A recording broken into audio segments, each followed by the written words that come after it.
وحده والصلاة والسلام على من لا نبي بعده أما بعد فأعوذ بالله من الشيطان الرجيم بسم الله الرحمن الرحيم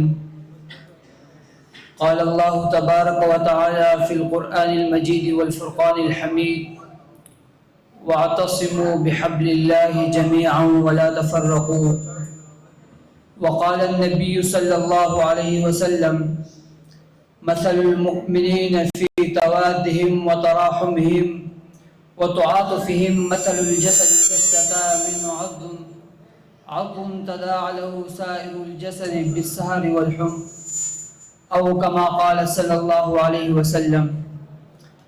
یہی مقصود فطرت ہے، یہی رمز مسلمانی، اخوت کی جہانگیری، محبت کی فراوانی۔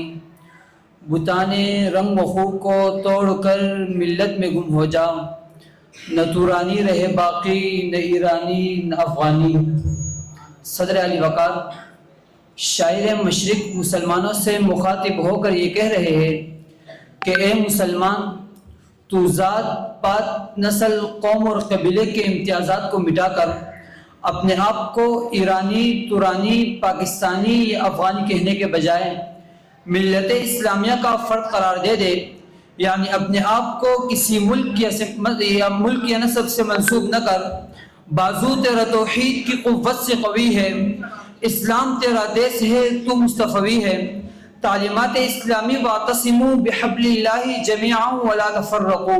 صدر علی وقار یہ بات ڈکی چھپی نہیں ہے کہ اس وقت بحیثیت مجموعی مسلمانوں کی ہوا اکڑ چکی ہے، نہ ان کی کہیں عزت و عظمت ہے اور نہ رعب و دبدبا۔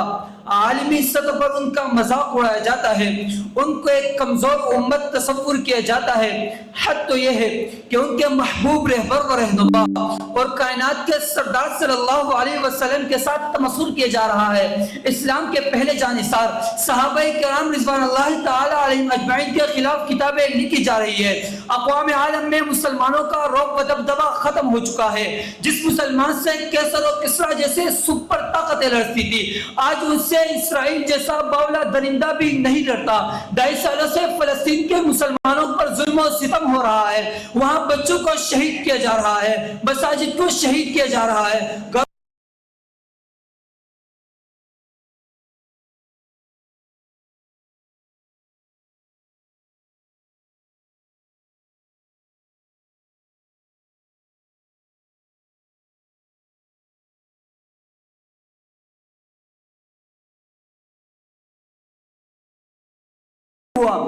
عالمی سطح پر مسلمانوں کو کمزور اور ذلیل کرنے والے جو مختلف اسباب ہیں، ان میں سے سب سے بڑا سبب مسلمانوں کا باہمی افتراق و انتشار ہے۔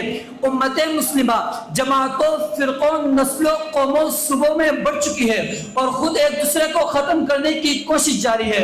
مسلمان کا خون مسلمان بہا رہا ہے۔ سوڈان کے مسلمانوں پر ظلم و ستم کی داستان کسی سے ڈکی چھپی نہیں۔ صدر علی وقار حیرت ہوتی ہے کہ یہ وہی امت مسلمہ ہے جسے حضور صلی اللہ علیہ وسلم نے اتفاق و اتحاد کا درس دے کر مختلف علاقوں کے رہنے والے، ان کی زبان، رنگ و نسل بھی مختلف تھی، مگر انہوں نے قومیت و انسانیت کے تمام تر امتیازات کو مٹا کر ایک امت مسلمہ ہو کر آدھی دنیا سے زیادہ پر حکومت کی۔